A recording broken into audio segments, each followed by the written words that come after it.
Good morning बच्चों आज का वीडियो मेरा जो है छठा वीडियो है थर्मोडायनेमिक्स का और वर्क डन के मेथड का ये जो है तीसरा वीडियो है। और आज के वीडियो में मैं आपको पढ़ाऊंगा वर्क डन इन आइसोथर्मल प्रोसेस अपनी बेटी के यूट्यूब के चैनल मेरे पिताश्री की पाठशाला। बच्चों ये चैनल मेरे को मेरी बेटी ने बना करके दिया है जिसका नाम इसने रखा है मेरे पिताश्री की पाठशाला। और इस पाठशाला में इस समय मैं आपको पढ़ा रहा हूँ फिजिक्स और चैप्टर चल रहा है थर्मोडायनेमिक्स। तो चलिए बच्चों मैं अपनी बात स्टार्ट करता हूँ। तो आज मेरे यूट्यूब चैनल मेरे पिताश्री की पाठशाला पे मेरे पापा आपको वर्क डन इन आइसोथर्मल प्रोसेस के बारे में बताएंगे। तो अब मैं पीछे जाती हूँ, मैं पापा आपको पढ़ाएंगे। तो बच्चों आज के वीडियो में हम पढ़ेंगे वर्क डन इन आइसोथर्मल प्रोसेस। तो बच्चों हेडिंग डाल लीजिए वर्क डन इन आइसोथर्मल प्रोसेस। वर्क डन इन आइसोथर्मल प्रोसेस।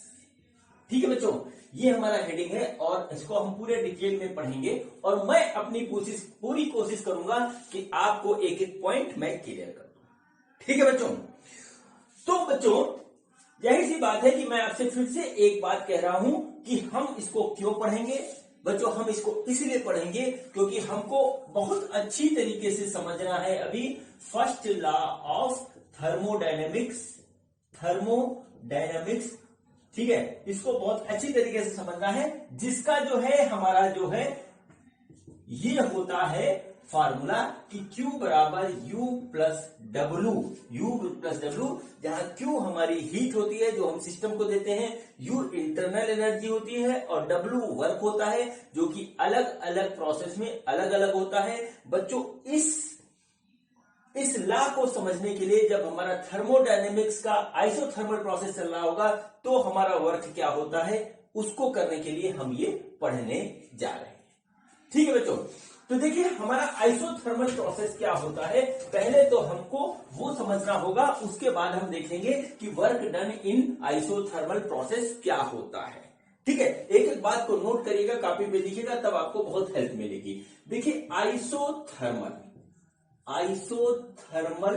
प्रोसेस, ठीक, आइसोथर्मल प्रोसेस एक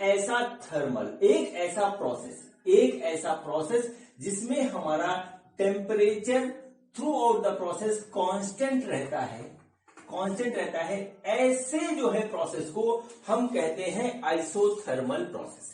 ऐसे प्रोसेस को हम कहते हैं आइसोथर्मल प्रोसेस। यानी क्या हुआ कि जैसे ही हम जो है इस प्रोसेस को लगाते हैं तो हमारा जो है टेम्परेचर का चेंज हमारा जीरो होता है। टेम्परेचर कांस्टेंट का मतलब हुआ चेंज इन टेम्परेचर हमारा जीरो रहता है। तो बच्चों क्या हुआ कि डेल्टा टी हमारा जो है जीरो रहता है। किसी भी प्रोसेस में हमारा जो है डेल्टा टी जीरो होता है। अब बच्चों मैंने पिछले वीडियो में आपको बताया था वर्क के पिछले वीडियो में वो मैंने बताया था आपको कि गैस होती है बच्चों, गैस होती है तो उसमें हम दो ही काम कर पाते हैं। ठीक है, गैस में दो ही काम होता है, एक होता है बच्चों हमारा एक्सपेंशन, ठीक है, और दूसरा होता है बच्चों गैस में वो होता है बच्चों कंप्रेशन। इसके अलावा और कुछ नहीं होता है। एक होता है एक्सपेंशन और एक होता है कंप्रेशन। ठीक है, लेकिन ये दोनों चीज हम अलग अलग तरीके से कहते हैं और उस तरीकों को बच्चों प्रोसेस कहते हैं। और यहां पर हम गैस का एक्सपेंशन और कंप्रेशन कर रहे हैं आइसोथर्मल तरीके से। आइसोथर्मल मतलब कि हमारा टेम्परेचर कांस्टेंट रहे। ठीक है, आपको इतनी बात मेरी समझ में आ गई होगी। बच्चों अब इसके बाद जो मैं दूसरी बात कहने जा रहा हूं वहां से क्रिएट होता है कंफ्यूजन। कम से कम मैं जब 11th में था और मेरे सर मेरे को पढ़ा रहे थे तो मैं बहुत दिनों तक इसको सोचता रहा, कुछ समझ में नहीं आया कि हो क्या रहा, पूछो तो डांट पड़ जाती थी। ठीक है, तो होता क्या था सुनिए, इसका जो स्टेटमेंट है कि डेल्टा टी हमारा जो है वो जीरो रहता है, मतलब टेम्परेचर ना तो इंक्रीज करेगा ना डिक्रीज करेगा, कांस्टेंट रहेगा। लेकिन बच्चों सिस्टम को जो हम हीट देते हैं वो या तो पॉजिटिव होती है और सिस्टम से जो हीट निकलती है वो निगेटिव होती है। और बच्चों यहीं पे क्रिएट होता है कंफ्यूजन। दिमाग में ये बात आती है कि जब हम सिस्टम को हीट दे रहे हैं तो हमारा टेम्परेचर कांस्टेंट कहां से रह सकता है। ठीक है, और जब हम सिस्टम से हीट निकाल रहे हैं तो हमारा टेम्परेचर कांस्टेंट क्यों रहेगा, वो तो डिक्रीज कर जाएगा। और जब हम सिस्टम को हीट जो है दे रहे हैं तो टेम्परेचर इंक्रीज कर जाएगा। यहाँ पे बहुत बड़ा कंफ्यूजन होता है और सारे बच्चे यहीं पे सोचने लगते हैं और परेशान हो जाते हैं। ठीक है, तो बच्चों मैं इसको क्लियर करने जा रहा हूं। इमेजिन करिएगा, समझिएगा, एनालाइज करिएगा, आपस में स्टूडेंट आपस में डिस्कस करिएगा, अपने सर से भी पूछिएगा। ठीक है, आपको क्लियर हो जाएगा। बच्चों बिल्कुल सही स्टेटमेंट है और होता कैसे है वो आप देख लीजिए। मैंने आपसे क्या कहा कि या तो हम गैस में एक्सपेंशन करते हैं या गैस में कंप्रेशन करते हैं। साथ में पिछले वीडियो जो आपकी उधर से देखते आ रहे हो उसमें मैंने आपको एक बात बताई है बच्चों, जब हम कंप्रेशन करते हैं तो हमारा टेम्परेचर क्या होता है, वो इंक्रीज हो जाता है। ठीक है, टेम्परेचर इंक्रीज हो जाता है कंप्रेशन में। ये बात मैं पिछले वीडियो जब बता चुका हूं, आपको समझ में भी आती है। और जब बच्चों हम एक्सपेंशन करते हैं तो टेम्परेचर हमारा क्या होता है, वो हो जाता है डिक्रीज। ठीक, इस चीज को देखिएगा। ठीक, अब देखिए इस यहां पे मैं एक सिलेंडर बना रहा हूं, इस तरीके से सिलेंडर बना रहा हूं और इसके ऊपर बच्चों हमारा जो है एक पिस्टन लगा हुआ है, इस तरीके से इमेजिन कर लीजिए, ऐसे ऐसे ऐसे ऐसे। ठीक, और पहले ये पिस्टन हमारा यहां था, यहां पे था और हमने इसका कर दिया एक्सपेंशन, खींच के इसके तरीके से पिस्टन को खींच के कर दिया, तो एक्सपेंशन कर दिया। बच्चों ये जो हमारी जो बाउंड्री है ये बच्चों एक कंडक्टिंग मटेरियल की बनी हुई है। कंडक्टिंग मतलब हीट अंदर जा सकती है, हीट बाहर आ सकती है, परफेक्ट कंडक्टिंग है। दूसरी चीज है कि या इसको हम कह सकते हैं कि ये हमारा एक डायाथर्मिक हमारी बाउंड्री है। डायाथर्मिक हमारी ये बाउंड्री है। ठीक है, डायाथर्मिक बाउंड्री है, इसमें से हीट अंदर आ भी सकती है, हीट अंदर जा सकती है, कंडक्टिंग है। अब देखिए बच्चों, इसको और इसको मैं मिलाने जा रहा हूं, यहां से आपका कंसेप्ट बिल्कुल क्लियर हो जाएगा अगर आपने ध्यान से वीडियो देख रहे हो क्या रहा है कि हमने किया एक्सपेंशन, टेम्परेचर गया इसका डिक्रीज। ठीक है, टेम्परेचर इसका डिक्रीज किया, बाहर का टेम्परेचर कुछ था और अंदर का हमारा कुछ था। जब ये पिस्टन यहां पे था तो हमारा थर्मल इक्विलिब्रियम था, मतलब अंदर का भी टेम्परेचर बराबर था और बाहर का भी टेम्परेचर बराबर था। क्योंकि कंडक्टिंग बाउंड्री है तो हीट बराबर हो जाएगी थोड़े समय बाद। अब हमने इसको खींच दिया ऐसे, जब हमने इसको खींच के यहां रुक गए तो बच्चों क्या हुआ कि इसका टेम्परेचर अंदर गैस का डिक्रीज हो गया, क्योंकि एक्सपेंशन में हमारा टेम्परेचर डिक्रीज हो जाता है। अब बच्चों क्या होता है, अब होता यह है कि जब इसका टेम्परेचर डिक्रीज हो गया और बाहर का टेम्परेचर हमारा ज्यादा है तो हीट क्या होगा, बाहर से अंदर की ओर आने लगेगी, अपने आप ही, इसको कोई लाएगा नहीं। और बच्चों तब तक आएगी जब तक इसका जो इनिशियल टेम्परेचर था वहां पे नहीं हो जाएगा। सपोज करिए बच्चों यहां पर हमारा T0 टेम्परेचर था और जब ये हमारा पिस्टन यहां था तो भी यहां पे T0 का टेम्परेचर था। अब बच्चों हमने इसको खींच दिया, ठीक है, एक्सपेंशन कर दिया और एक्सपेंशन करने के साथ ही क्या हुआ कि अंदर का टेम्परेचर हो गया डिक्रीज, एकदम से डिक्रीज हो गया, हो जाता है। ठीक है, अब क्या हुआ कि ये जो टेम्परेचर अंदर का था ये हमारा जो है T0 से लेस हो गया अंदर का टेम्परेचर। अब क्या होगा, बाहर T0 था, अंदर T0 से लेस, तो क्या होगा, हीट इधर जाने लग जाएगी, अपने आप ही जाएगी चारों तरफ से, क्योंकि अंदर का टेम्परेचर रीच है और यहाँ पे कंडक्टिंग बाउंड्री है, ये धड़ाक से हमारा अंदर की ओर जाने लगेगा। तो जब ये अंदर की ओर जाएगा तो क्या हुआ कि इसको जो है इसने क्यू ले ली और ये हो गया क्यू पॉजिटिव, और तब तक जाएगा जब तक फिर से जो है बाहर का और अंदर का टेम्परेचर हमारा बराबर नहीं हो जाता। तो कुल मिलाकर के क्या हुआ कि फिर से हमारा अंदर का टेम्परेचर बराबर हो गया और बाद में हमने एनालाइज किया कि अंदर का टेम्परेचर तो हमारा डेल्टा टी था वो तो हमारा 0 निकला, लेकिन जो है हमारी हीट अंदर से बाहर गई, इसलिए जो है बाहर से अंदर गई, हीट हमारी बाहर से अंदर गई, इसलिए हमारा क्यू पॉजिटिव हुआ। ठीक है, इसलिए हमारा क्यू पॉजिटिव हुआ। बच्चों ये रीजन है। प्रोसेस को और उसके रिजल्ट को आप साथ में देखेंगे, केवल रिजल्ट देखेंगे, प्रोसेस नहीं समझेंगे तो आपको जो है दिक्कत होगी।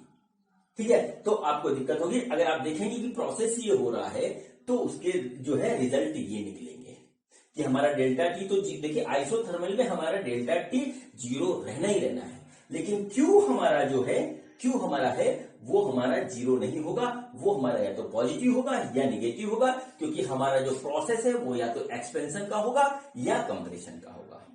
ठीक है बच्चों, ये हमारा क्या हुआ, सिस्टम के अंदर हीट गई यानी कि हमारा जो है पॉजिटिव हो गया। ठीक है, सराउंडिंग और सिस्टम। सराउंडिंग सिस्टम का एक्सप्लेनेशन मैं अपने थर्मोडायनेमिक्स के पहले वीडियो में कर चुका हूं। ठीक है बच्चों, तो ये हुआ बच्चों हमारा एक्सपेंशन के टाइम का आइसोथर्मल प्रोसेस।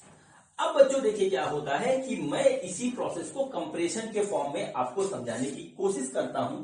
ठीक है, कोशिश करता हूं और कोशिश ही मैं कर सकता हूं और कुछ नहीं कर सकता हूं। तो बच्चों देखिए ये हमारा हो गया गैस और ये एक सिलेंडर में हमारे पास इस तरीके से कंडीशन सब है। ये हमारा कंडक्टिंग जो है बाउंड्री है। ठीक है, कंडक्टिंग बाउंड्री है, या हम इसको कह सकते हैं कि ये हमारा डायाथर्मिक बाउंड्री है। ठीक है, डायाथर्मिक बाउंड्री है ये। ठीक है, ये हमारी बाउंड्री है। मतलब क्या हुआ कि हीट अंदर से आ सकती है, हीट अंदर से बाहर जा सकती है, आना जाना लगा रहेगा हीट का। ठीक है, और किसी का नहीं। ठीक, तो ये देखिए हमारा क्या हुआ, T नॉट हो गया इस तरीके से, और ये इस तरीके से ये हो गया। ठीक है, ये ऐसे ऐसे होता रहा और देखिए ये चीज आ गई।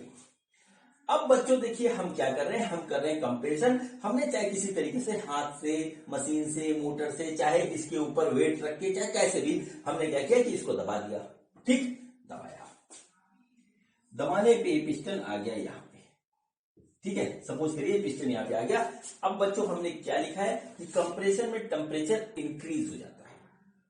जब हम कंप्रेशन करते हैं तो टेम्परेचर इंक्रीज हो जाता है। तो क्या हुआ कि बच्चों इसका जो T नॉट था वो T नॉट से ज्यादा हो गया। अंदर का टेम्परेचर बच्चों सपोज करिए T हो गया और T नॉट हमारा T नॉट से ज्यादा हो गया, टेम्परेचर इंक्रीज हो गया। बच्चों बाहर ये था, ये हमारे पास कंडक्टिंग बाउंड्री है। अब क्या हुआ कि हीट जो है अंदर से बाहर की ओर तुरंत अपने आप बहने लग जाएगी। ठीक है, अंदर से बाहर की ओर बहने लग जाएगी। और बच्चों तब तक बहेगी जब तक क्या हुआ, जब तक ये T हमारा जो है T नॉट के बराबर नहीं हो जाएगा, तब तक ये फ्लो चलता रहेगा। और फिर क्या हुआ बच्चों, इस बार हीट जो है सिस्टम से बाहर आई, लेकिन फाइनली हमारा जो है टेम्परेचर जो है वो फिर वही रहा जो इनिशियल था, यानी डेल्टा T फिर 0 हो गया। ठीक है, डेल्टा T फिर 0 हो गया बच्चों। ये होता है पूरा आइसोथर्मल प्रोसेस। खाली आप इसको पढ़ेंगे तो जो है दिक्कत होगी। ठीक है, दिक्कत होगी।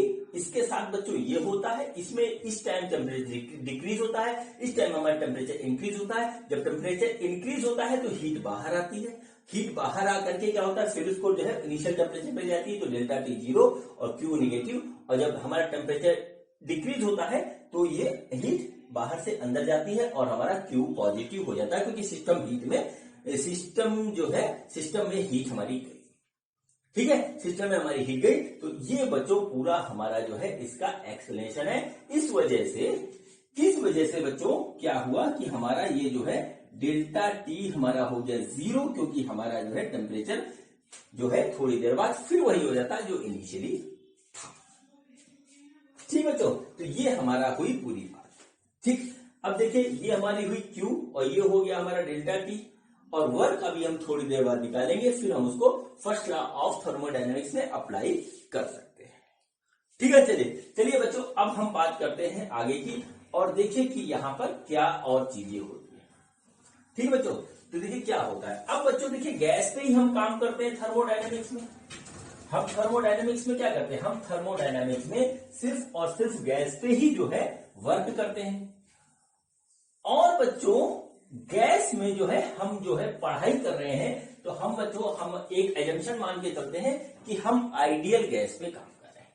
तो बच्चों क्या हुआ, हम क्या कर रहे हैं, आइडियल गैस पे। ठीक है, आइडियल गैस। अब बच्चों हमारी एक बड़ी फेमस इक्वेशन है, आप सबको पता भी है, वो होती है बच्चों हमारी आइडियल गैस इक्वेशन। ठीक है, आइडियल गैस इक्वेशन है, और बच्चों वो होती है हमारी PV बराबर nRT। ठीक है, जहां P होता है प्रेशर, V होता है वॉल्यूम ऑफ गैस, N होता है नंबर ऑफ मोल, और R होता है बच्चों हमारा गैसेस कांस्टेंट, और T होता है बच्चों हमारा टेम्परेचर। ठीक है, ये होता है हमारा टेम्परेचर। तो बच्चों क्या होता है कि हमारा क्या होता है, देखिए N हमारा जो होता है नंबर ऑफ मोल्स, ये हमारा क्या होता है, कांस्टेंट होता है थ्रू आउट द प्रोसेस, ये तो बदल नहीं रहा है। R बच्चों हमारा गैस कांस्टेंट है, R क्या है हमारा, है गैस कांस्टेंट। और बच्चों जो है N, उसके बाद बचा क्या, T। ठीक है, तो टी बच्चों चूंकि ये हमारा आइसोथर्मल प्रोसेस है और इसमें हमारा टेम्परेचर कांस्टेंट रहता है, तो बच्चों कुल मिलाकर के ये भी हमारा कांस्टेंट ही रहा। ठीक है, तो कुल मिलाकर के एनआरटी तीनों टर्म कांस्टेंट हो गए। इसका मतलब क्या हुआ कि एनआरटी ये हमारा पूरा का पूरा कांस्टेंट रहेगा। तो बच्चों इसको हम यहां रख दें तो हमारा हो गया पीवी बराबर कांस्टेंट। ठीक है, पीवी बराबर कांस्टेंट, ये फेमस बॉयल्स लॉ भी है, तो हम इसको इस तरीके से भी लिख सकते हैं कि P1 V1 बराबर P2 V2, ऐसा भी हम इसको लिख सकते हैं। ठीक है, या इसको हम इस तरीके से भी लिख सकते हैं कि P is inversely proportional to V, P is inversely proportional to V। ये हमारा हो गया आइसोथर्मल प्रोसेस में रिलेशन, इसको आप नोट कर लीजिए। अब बच्चों थर्मोडायनेमिक्स में हमारे जो क्वेश्चन आते हैं वो हमारे ग्राफ के भी आते हैं। तो बच्चों देखिए, एक चीज होता है हमारा graphical representation of isothermal process, वो बच्चों क्या होता है उसको आप देख लीजिए क्या होता है। सपोज करिए, कुछ नहीं है, सिंपल सी बात है, लेकिन ये आपको परेशान बहुत करेगा। और ये होता है बच्चों इस तरीके से, ठीक है, इस तरीके से होता है। ये इधर हमारा प्रेशर है, ठीक है, प्रेशर है ये हमारा, और इधर बच्चों हमारा है वॉल्यूम। ठीक है, एक्स एक्सिस पे वॉल्यूम और वाई एक्सिस पे प्रेशर है। और बच्चों हमारा इसका ग्राफ हमारा कुछ इस तरीके से बनता है। ठीक है, इस तरीके से हमारा ग्राफ बनता है। किसका बनता है? आइसोथर्मल प्रोसेस का। ठीक है, आइसोथर्मल का प्रोसेस का ये हमारा ग्राफ बनता है, इसको आप नोट कर लीजिए। अब बच्चों मैं इसमें आपको बताने जा रहा हूं एक इंपॉर्टेंट बात, और वो है हमारा slope of isothermal process. Isothermal process का मैं स्लोप बताने जा रहा हूं, इसको नोट करके अपनी कॉपी पे स्टार बना लीजिएगा, क्योंकि इसके बाद वाला वीडियो है बच्चों मेरा वर्क डन इन एडियाबैटिक प्रोसेस। इसके बाद वाला जो वीडियो है वो है वर्क डन इन एडियाबैटिक प्रोसेस, उसमें इसके साथ कंपेरिजन होगा। ये जो स्लोप मैं अभी आपको निकलवा रहा हूं, इस स्लोप को जो है वहां पर एडियाबैटिक के साथ हम कंपेरिजन करेंगे, और वहां पर भी हम ग्राफ बनाएंगे एडियाबैटिक का। वहां पर भी जैसे यहां पर हमने बनाया है आइसोथर्मल का ग्राफ, वहां भी जो है हम एडियाबैटिक का ग्राफ बनाएंगे। और दोनों ग्राफ के ऊपर क्वेश्चन कैसे आता है ये भी मैं उसी में बता दूंगा आपको। ठीक है, उसी में बता दूंगा, क्योंकि इसमें बच्चे बहुत कंफ्यूज होते हैं, परेशान होते हैं, बेसिकली पता नहीं होता तो क्वेश्चन छोड़ के चले आते हैं। ठीक है, मैं चाहता हूं आप क्वेश्चन कर लो। तो बच्चों देखिए, स्लोप ऑफ आइसोथर्मल प्रोसेस हम बता रहे हैं। तो देखिए हमारे पास क्या है, हमारे पास क्या है कि हमारा क्या है कि PV is equal to constant, ये बच्चों हमारे पास आया। अब बच्चों हम क्या करते हैं कि इसका जो है पार्शियल डिफरेंशिएशन कर देते हैं। तो पार्शियल डिफरेंशिएशन करेंगे तो देखिए क्या हो जाएगा, ये हो जाएगा P dV plus V dP is equal to 0। इस तरीके से आ गया ये। ठीक है बच्चों, अगर हम इसको लिखेंगे तो इस तरीके से लिख देंगे कि V dP is equal to minus P dV, ये आ गया। ठीक है, अब बच्चों हम लिखेंगे कि dP upon dV is equal to minus P upon V, ये हमारे पास आ गया। बच्चों देखिए, डीपी अपॉन डीवी हमारा क्या है, वो हो गया स्लोप, और ये बच्चों होगा हमारा स्लोप ऑफ आइसोथर्मल कर्व। ठीक है, आइसोथर्मल कर्व या ग्राफ पे है, वो हमारा स्लोप हो गया। ठीक है, देखिए ये हमारा हर एक पॉइंट पे इसका स्लोप बदल रहा है, हर एक पॉइंट पे इसका स्लोप बदल रहा है। तो हम कहीं पर भी ये फंडा अप्लाई कर देंगे और वहां पे हमारा स्लोप निकल आएगा। जैसे सपोज करिए कि यहाँ पे इस पॉइंट पे हमको इस पॉइंट पे स्लोप निकालना है, तो ऐसे आ जाएगा। यहाँ पे हम प्रेशर देख लेंगे, यहाँ पे लिख लेंगे, लगाएंगे माइनस, तो आ जाएगा। यहाँ पे निकालना है बच्चों, तो देखिए यहाँ पे देखेंगे प्रेशर कितना है, और यहाँ पे करस्पॉन्डिंग वॉल्यूम देख लेंगे, तो आ जाएगा यहाँ पे। मतलब इस तरीके से निकाल सकते हैं, और इसका यूज होता है अभी फर्स्ट ऑफ थर्मोडायनेमिक्स से जब मैं क्वेश्चन करवाऊंगा तो इसमें इसका यूज आएगा। ठीक है, तो बच्चों इसको अभी आप यहाँ पे ऐसे ही नोट कर लीजिए। ठीक है, इसको नोट कर लीजिए, स्टार बना लीजिए अपनी कॉपी पे, यहाँ भी नोट कर रहे हैं। जब अभी एडियाबैटिक प्रोसेस का मैं स्लोप निकालूंगा, दोनों को कंपेयर करूंगा और फिर बनाऊंगा ग्राफ, तो आपको बताऊंगा कि दोनों के ग्राफ में डिफरेंस कैसे आता है। और बच्चों क्या है, कैसे क्वेश्चन आते हैं कि एक हमको दे देगा, जैसे सपोज करिए ऐसा क्वेश्चन आता है, ऐसे आ गया, एक ग्राफ बना दिया उन्होंने, ऐसे करके ग्राफ बना दिया। ठीक है, ये लिखा ए और ये लिखा बी और ये लिखा सी। तो तो बताए कि कौन सा, जैसे एक प्रोसेस हो गया हमारा ए बी और एक प्रोसेस हो गया बच्चों हमारा बी सी, कुछ नहीं दे रखा, ऐसे ग्राफ बना दिया, ठीक है। इधर पी है और इधर बी है, तो उनमें से पूछेगा कि हमारा जो प्रोसेस ए बी है वो एडियाबैटिक है कि आइसोथर्मल है, कि बीसी है ये एडियाबैटिक है कि आइसोथर्मल है, दोनों आइसोथर्मल है, दोनों एडियाबैटिक है, स्टेप से आपसे बना के दे देगा। और वो बच्चों इसी स्लोप से ही हमें पता लगता है, ठीक है। तो इसको आप नोट कर लीजिए, अगले जो है वीडियो में हम इसकी करेंगे बात, ठीक बच्चों। तो ये हमारा हो गया बच्चों, ये हमारा हो गया कुल मिलाकर के आइसोथर्मल का जो है प्रोसेस का इक्वेशन और उसका स्लोप और उसका ग्राफ, और ये तीनों ही चीज बच्चों बहुत इंपॉर्टेंट है, और इसी से हमारे जो है न्यूमेरिकल सॉल्व होंगे, जो मैं आज के वीडियो में आपको नहीं कराऊंगा। नोट्स बना लीजिए, जब मेरा जो है पहला वीडियो आएगा फर्स्ट लॉ ऑफ थर्मोडायनेमिक्स का, तब हम बात करेंगे इन सब चीजों की और वहां पे इन सब चीज को अप्लाई करेंगे, ठीक है बच्चों। तो अब हम निकालेंगे वर्क डन इन आइसोथर्मल प्रोसेस, और उससे पहले मैं आपको एक बात बता रहा हूं, अगर आप उसको फॉलो करोगे और मेहनत करेंगे, प्रैक्टिस करेंगे, तो आपका जो है थर्मोडायनेमिक्स का कंसेप्ट आपकी मुट्ठी में होगा। वो ये कि मैंने इस प्लेलिस्ट को, थर्मोडायनेमिक्स के प्लेलिस्ट को बनाने से पहले एक जो है इंट्रोडक्शन टू थर्मोडायनेमिक्स करके एक वीडियो बनाया है, जिसका नंबर है थर्मोडायनेमिक्स 00। मैंने उसमें आपको ये बता रखा है कि थर्मोडायनेमिक्स के चैप्टर को आप किस सीक्वेंस में पढ़ेंगे। अगर आपने वैसे पढ़ा तो डेफिनेटली आपका जो है कंसेप्ट धीरे धीरे धीरे धीरे क्लियर हो जाएगा, एक बार में क्लियर नहीं होगा। ये बिल्कुल दिमाग में आप निकाल दीजिए, जो बच्चे 11th में नया है उनका एक बार में क्लियर नहीं होगा, इसको पढ़ना पड़ेगा, बार बार प्रैक्टिस करनी पड़ेगी, न्यूमेरिकल्स खूब लगाने पड़ेंगे, तब जाकर के आपका कंसेप्ट क्लियर होगा।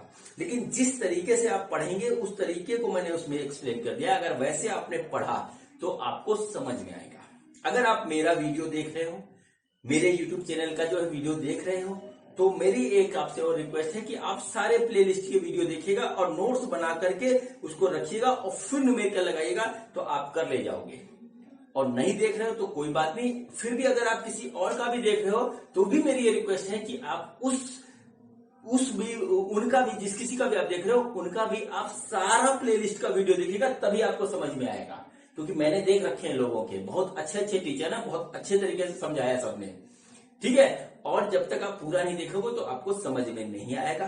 बताना मेरा काम था, करें या ना करें वो आपकी मर्जी। तो चलिए अब बच्चों स्टार्ट करते हैं जो है वर्क डन इन आइसोथर्मल प्रोसेस, और देखिए उसका फार्मूला हमारा क्या आता है। तो बच्चों देखिए हमारे पास जो है क्या आता है, पीवी बराबर कांस्टेंट। ये हमारा क्या है, ये हमारा क्या है, ये जो है हमारा आइसोथर्मल प्रोसेस का जो है इक्वेशन है, या हम इसको इस तरीके से लिख सकते हैं, पीवी बराबर जो कांस्टेंट है वो है हमारा एनआरटी, इस तरीके से एनआरटी, ठीक है। इस कांस्टेंट को हम मान लेते हैं पीवी इक्वल टू के, इस तरीके से हम मान लेते हैं, ये एनआरटी जैसा चाहे वैसा लिख लें, ठीक है बच्चों। अब देखिए क्या होता है, वर्क के पहले वीडियो में मैंने आपको बताया था कि वर्क डन क्या होता है किसी भी प्रोसेस में, वो होता है बच्चों पी डेल्टा वी, या हम कहें पी डीवी, ठीक है, पी डीवी। बच्चों यहां पर मैंने आपको एक बात बताई थी कि हमारे पास यहां पर क्या है, पी जो है वो कांस्टेंट है, ठीक है, पी कांस्टेंट है। लेकिन बच्चों आइसोथर्मल प्रोसेस में क्या होता है कि हमारा प्रेशर कांस्टेंट नहीं रहता है, प्रेशर भी जो है टाइम के साथ वेरी करता है और बहुत इफेक्टिवली वेरी करता है। तो उस कंडीशन में जो बच्चों जो वर्क डन आता है, वो वर्क डन आता है इंटीग्रेशन ऑफ डी डब्ल्यू, और वो आता है बच्चों हमारा P DV from V1 to V2, अगर हम वॉल्यूम को V1 से V2 पे ले जा रहे हैं तो, ठीक है। हमने एक छोटा सा वॉल्यूम चेंज किया और ये एज्यूम कर लिया कि उतने से वॉल्यूम के लिए हमारा प्रेशर कांस्टेंट है, तो हमारा इस तरीके से ये हमारा निकल के आ गया, और ये हो गया वॉल्यूम V1 से V2 तक जा रहा है, ठीक है बच्चों। तो ये हमारा होगा वर्क डन। तो ओवरऑल वर्क डन क्या हो गया इन आइसोथर्मल प्रोसेस, तो वो आ गया हमारा पी डीवी कुछ इस तरीके से, और ये आया V1 से V2 तक, ठीक है, ये हमारा आया V1 से V2 तक। अब बच्चों इस P का क्या करें, ये कैसे वेरी कर रहा है, तो बच्चों वो हमारा निकलेगा इस इक्वेशन से। कैसे वेरी कर रहा है नोट करके देखिए क्या हुआ, PV is equal to nRT, ये हमारा हर कंडीशन में जो है फुलफिल होता है। तो देखिए P क्या हो जाएगा, वो हो जाएगा nRT डिवाइडेड बाई V, इस तरीके से आ जाएगा। ये देखिए nRT कांस्टेंट है और V हमारा वेरिएबल है, तो बच्चों हम यहाँ पे इस तरीके से लिख लेंगे nRT divided by V into dV और फ्रॉम V1 टू V2, ये हमारे पास इस तरीके से आ गया। ठीक है, अब देखिए बच्चों हम इसको जो है ये सब नोट कर लीजिए, नोट कर लीजिए, मैं इरेज कर रहा हूं है। अब देखिए हम इसको करेंगे इंटीग्रेट, तो देखिए इंटीग्रेशन के बाद हमारा क्या आता है हम उसको लिखते हैं। तो देखिए क्या हुआ, वर्क डन इन आइसोथर्मल प्रोसेस, वो हमारा क्या हो रहा है nRT, इसको हमने इंटीग्रेशन साइन से बाहर निकाल लिया और ये आ गया V1 से V2 और dV डिवाइडेड बाई V। तो बच्चों हमारे पास आ रहा है nRT और ये आ गया log, ठीक है, log V बेस E, और ये बच्चों इस तरीके से आ गया V1 से V2। ठीक है, ये आ गया V1 से V2। ठीक, अब देखिए बच्चों यहाँ पे क्या होगा, ये आ गया हमारा nRT, ठीक है, और ये आ गया, इसको जब सॉल्व करेंगे तो आ जाएगा बच्चों लॉग हमारा, ये log V2 अपॉन V1 और बेस E, इस तरीके से आ गया। ठीक है बच्चों, क्या हुआ, यहां से हम E बेस E हटाएंगे तो लिख देंगे 2.303 nRT log V2 by V1 base 10। ठीक है, ये हो गया हमारा वर्क डन इन आइसोथर्मल प्रोसेस। ठीक है बच्चों, ये हमारा फॉर्मूला है, अगर बेस E है तो ये है और बेस 10 है तो ये है। ठीक है, ये हमारा फॉर्मूला हुआ फाइनली वर्क डन इन आइसोथर्मल प्रोसेस। इसको आप नोट कर लीजिए, प्रूफ भी आता है अगर आप 11 में हैं और जो है बोर्ड का एग्जाम देने जा रहे हैं। बोर्ड का नहीं होता है 11 में एग्जाम, लेकिन अगर आपका जो है 11 का एग्जाम है तो वो हमारा इसका प्रूफ भी आता है। IIT और नीट में इसका प्रूफ नहीं आएगा, इसका एप्लीकेशन आएगा डायरेक्ट मेथड में। ठीक है बच्चों, अब देखिए बच्चों यहां पर एक और कहानी होती है कि इस फार्मूले को 2-3 तरीके से लिखा जा सकता है। तो चलिए मैं आपको दिखा देता हूं कि किस किस तरीके से इसको लिखा जा सकता है। बेसिकली यही याद रखिए, बाकी कन्वर्जन आप सीख जाएंगे। ठीक है, तो देखिए क्या होता है और किस तरीके से इसको लिखा जा सकता है, उसको आप देख लीजिए। ठीक, तो पहला जो हमारा जो फार्मूला निकल के आया, work done in thermodynamic process, in thermodynamic isothermal process. ठीक है, इन आइसोथर्मल प्रोसेस, तो बच्चों via W equal to work done 2.303 nRT log base 10 V2 by V1। ठीक है बच्चों, अब देखिए क्या होता है कि आइसोथर्मल प्रोसेस में हमारा होगा P1 V1 equal to P2 V2, यानी क्या क्या होगा V2 by V1 equal to क्या हो जाएगा P1 बाई P2, इस तरीके से ये हमारा आ जाएगा। ठीक है, तो इसके बाद एक फार्मूला बच्चों जो हमारे पास इस तरीके से निकल के आता है, वो आता है 2.3303 nRT log P1 by P2 base 10। ठीक, अब बच्चों कई बार ऐसा होता है कि हमको जो है गैस का टेम्परेचर भी नहीं दिया होता है कि कितना है, और नंबर ऑफ मोल्स भी नहीं दिया होता है, सिंपल सा लिख देता है कि हमारे पास आइसोथर्मल प्रोसेस है और प्रेशर इतना था, वॉल्यूम इतना था और बाद में इतना इतना हो गया।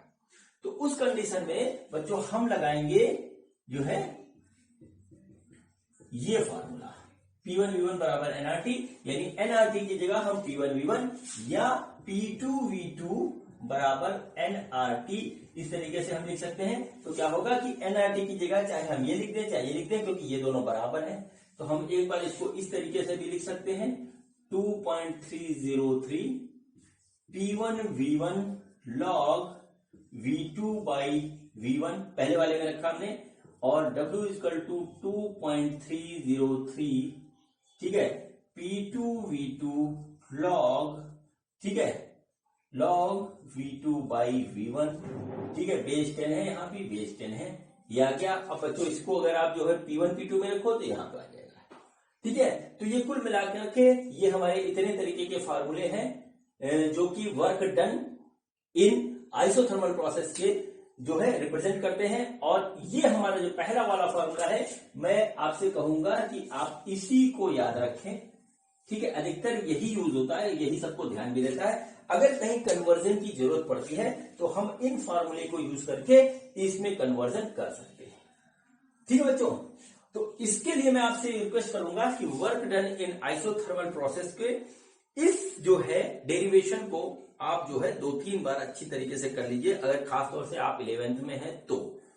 और वो बच्चे जो नीट और आईआईटी की तैयारी कर रहे हैं वो भी 1-2 बार कर लें और पूरा वीडियो आगे पीछे करके देख लें, ताकि आपका हर एक पॉइंट क्लियर हो जाए और आप इसको न्यूमेरिकल्स में बहुत अच्छी तरीके से अप्लाई कर सकें। ठीक है बच्चों, मैं अभी आपको न्यूमेरिकल्स नहीं करवा रहा हूं, न्यूमेरिकल मैं आपको करवाऊंगा जब मेरा पूरा वर्क का कंसेप्ट खत्म हो जाएगा, जब आएगा फर्स्ट लॉ ऑफ थर्मोडायनेमिक्स का मेरा पहला वीडियो आएगा, उसमें मैं न्यूमेरिकल स्टार्ट करूंगा और वहां पे ये सारे कंसेप्ट जो अभी तक मैंने आपको पढ़ा है वो लगातार अप्लाई होंगे। ठीक है, वो हमारे लगातार अप्लाई होंगे। ठीक है बच्चों, तो आज के वीडियो में हमारा इतना ही था। वर्क डन इन आइसोथर्मल प्रोसेस हमारा कंप्लीट हुआ। ठीक है, आपका वीडियो देखने के लिए बहुत बहुत धन्यवाद। अब मिलते हैं अगले वीडियो में एक नए कंसेप्ट के साथ। Thank you.